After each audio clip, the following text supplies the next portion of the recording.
Iniciando a conversa de redação, participação da Edilene Lopes, do Eduardo Costa, do Malco Camargos e do Ricardo Kertzmann. Você, ouvinte Itatiaia, também pode participar, você internauta, pelo nosso chat no YouTube. Vá lá, faça a sua inscrição no nosso canal, já são 556 mil inscritos. Faça a sua inscrição, ative as notificações, dê o seu like e participe do nosso chat, mande a sua opinião sobre os assuntos que estamos discutindo aqui.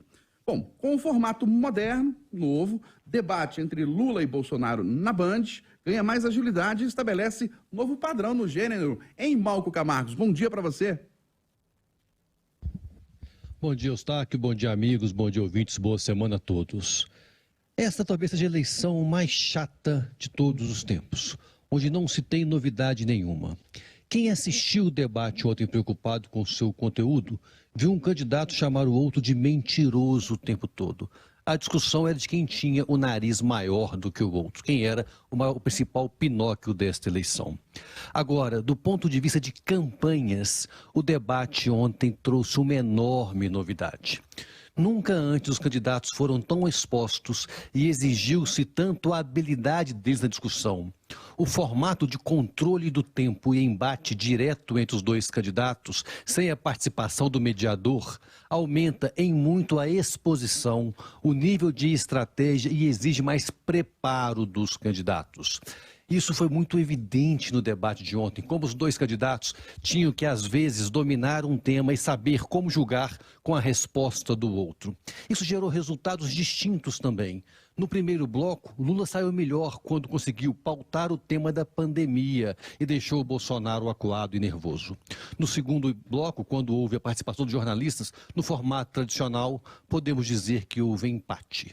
Já no terceiro bloco, a vantagem foi de Bolsonaro, que conseguiu colocar o tema da corrupção e deixar Lula nervoso, perdendo inclusive o controle do tempo, deixando um amplo espaço para Bolsonaro no final colocar os seus argumentos. E depois o debate volta ao formato tradicional com as considerações finais. Uma outra inovação que não podemos deixar de falar, o horário do debate e a forma de transmissão. O debate ser no domingo, 8 horas da noite, permite que os brasileiros assistam. E a exibição em multiplataformas, TV, rádio, YouTube, assim como a Itatiaia faz hoje, faz com que ninguém fique de fora da programação, caso tenha interesse. Parabéns para a imprensa, parabéns para os candidatos que proporcionaram um espetáculo ontem. O resultado do conteúdo depende da avaliação de cada um. Mas que a imprensa fez o papel de levar a informação ao eleitor, isso não tenhamos dúvidas. E reforçando para você, ouvinte internauta da Itatiaia, os melhores momentos do debate estão no nosso canal no YouTube. Você pode acompanhar, rever, analisar. Vai lá no nosso YouTube, no site da Itatiaia também, com recortes, com imagens, com vídeos. Você não pode deixar de acompanhar no nosso site e no YouTube também. Ricardo Kertzmann, a sua avaliação, formato moderno, diferente, Lula e Bolsonaro ficaram frente a frente, se tocaram inclusive, mais agilidade, novo padrão, você acha que foi positivo o debate? Bom dia para você. Bom dia, boa semana para todo mundo. Eu acho que foi positivo, sim. A minha análise é muito parecida, se não igual à do Malco. Mas sabe, Eustáquio, debate para mim tá igual assistir jogo do Galo, sabe? Eu assisto por obrigação, mas já com raiva, porque eu sei que o final não vai ser dos melhores, não. Olha, para mim, o Lula ganhou no primeiro bloco, ele foi indiscutível, ele falou sobre universidades e Covid, são assuntos que o presidente Bolsonaro não tem nada para falar e também não tem como se defender. Já no terceiro bloco, o Bolsonaro massacrou, eu até brinquei assim, com requintes de crueldade, porque ele ficou 5 minutos seguidos, o Lula geriu muito mal o tempo, o Bolsonaro ficou 5 minutos seguidos, tacando corrupção, apoio a ditaduras, dando pancada direto na fuça do ex-presidente. Aliás, a melhor tirada da noite foi justamente nesse momento aí. O Bolsonaro, quando eles estavam disputando um pouco antes a questão da paternidade da transposição do Rio São Francisco, o presidente falou pro Lula assim, abre aspas, a única coisa que você transpôs, Lula, foi dinheiro do povo para o PT. Eu achei sensacional, porque é verdade, foi isso que aconteceu. E também a maior mentira, vamos reconhecer aqui, também foi do Bolsonaro, quando ele falou que, também abre aspas, no meu governo a gente alfabetiza uma criança em 6 meses. Ô Edu, 6 meses, hein, cara? Você imagina uma coisa dessa? Para encerrar aqui, Eustáquio, eu fico espantado, sabe? De verdade. Aí até falar sério, eu fico espantado com a elasticidade, eu acho que esse é o termo correto, da cara de pau dos políticos da política brasileira. Porque assistir Sérgio Moro, Jair Bolsonaro e Ciro Nogueira, os três juntinhos assim, lado a lado, conversando, eu fico pensando assim, né, naquele pessoal que quando o Moro saiu do governo, os bolsonaristas xingavam o Moro, os moristas xingavam o Bolsonaro, eu fico pensando o que eles não estão imaginando vendo uma cena dessas agora, hein? E a sua avaliação, meu nobre Eduardo Costa? Bom dia para você. Bom dia para todo mundo. Primeiro que foi o primeiro debate que eu vi todo. Primeiro debate. Esse modelo, para mim, é o modelo. Adorei. Você deixa os caras se baterem. Não fica... Seu tempo está esgotado. Não. Dá 15 minutos, claro, portanto, meia hora, 15 minutos para cada um e deixa o pau comer. E isso ratificou o meu sentimento de que os dois são despreparados. A tristeza que eu tenho é essa. Os dois são despreparados. Como eu queria ver, como o Rômulo ali, da Digital falou, um debate daquele entre Simone Tebet e Ciro Gomes. Como eu queria. Agora, no geral, nos momentos mais cruciais, eu acho que ficou evidenciado que os dois que não são crianças e estão enfrentando uma batalha de campanha estavam muito cansados, mesmo tendo descansado no domingo. Você vê a voz do Bolsonaro, você vê que eles estão cansados. E nesse cansaço, quem tem mais idade tomou mais pancada. Acho que nos momentos cruciais, por exemplo, no meio da pandemia, quando o Lula estava vencendo, que ele tocou no negócio dos meninos estudarem pouco, o Bolsonaro disse, mas quem fechou a escola foram os seus amigos. Mais adiante vem a história da fake news. Eustáquio, você pode botar tudo na conta do Bolsonaro, mas chamaram de pedófilo? O PT quis chamar. Na hora que o assunto veio fake news, ele mostrou a decisão de ninguém mais, ninguém menos que Alexandre de Moraes. Se tem alguém que não é macumunado com o Bolsonaro, é Alexandre. E o Alexandre provou que a fake news mais importante da reta final, antes do debate, foi aquela da história das venezuelanas e da pedofilia. Outro momento, o Josias pergunta sobre fechar o Supremo. O Lula falou, vou surfar. E começa, porque eu não, quando joga a bola para o Bolsonaro, eu falo assim, lá hoje está 7-2 para o PT. 7-2. 7 ministros indicados no período petista e 2 comigo. E é um petista, cabo eleitoral, palavras do Bolsonaro, cabo eleitoral da Dilma, que soltou o Lula para estar aqui hoje. Foi outra pancada grossa. Aí vem a questão da corrupção, e aí todo mundo concorda que o Lula ia falar o quê? Ele ficou tão apavorado que ele deixou 7 minutos para o Bolsonaro surfar. Resumindo a prosa, se me perguntar quem ganhou, foi Lula. Não por nocaute, mas por pontos. Quem perdeu somos nós, que vimos 2 candidatos chamando outro de mentiroso, e nenhum dos dois capaz de nos convencer que tem preparo, equipe e boas intenções para governar o país.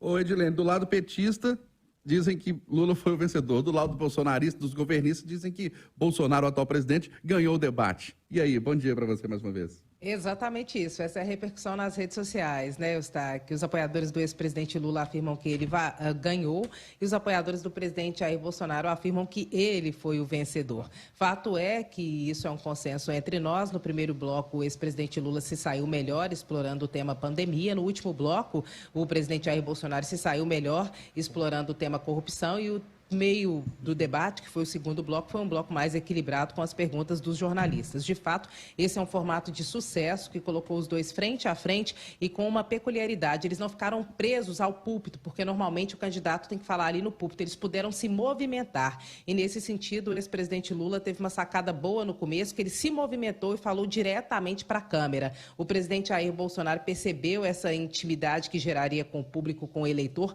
também repetiu a façanha, orientado também pelo filho Carlos Bolsonaro, e ali se movimentou para falar diretamente de forma mais intimista com o eleitor, se direcionando para a câmera. Um outro ponto que contou muito, e o Malco tocou nisso, foi o controle do tempo. O ex-presidente Lula, que começou dominando o debate, no último bloco, quando o presidente Jair Bolsonaro foi o que teve a primeira pergunta, e isso dá uma vantagem, quem é o primeiro tem chance de controlar ali, enquanto o ex-presidente Lula, no primeiro bloco, manteve Bolsonaro preso durante 10 minutos no tema pandemia, que é um tema incômodo para ele. No último bloco, quem fez isso foi Bolsonaro, mas ele não prendeu o Lula no tema na primeira parte do bloco, foi na última, ele deixou o Lula se irritar, o Lula falou bastante, no final Bolsonaro ficou com mais de 5 minutos livres para falar sobre corrupção, um tema que incomoda muito o petista, sem que ele pudesse depois ter um direito de resposta, ou seja, Bolsonaro dominou o último debate com um tema que incomoda muito o ex-presidente Lula. Outra coisa importante ali é o jogo de cena. Bolsonaro teve uma sacada que foi, em momento que ele ia falar com Lula e poderia passar um sermão nele, ele falou, fica aqui, Lula.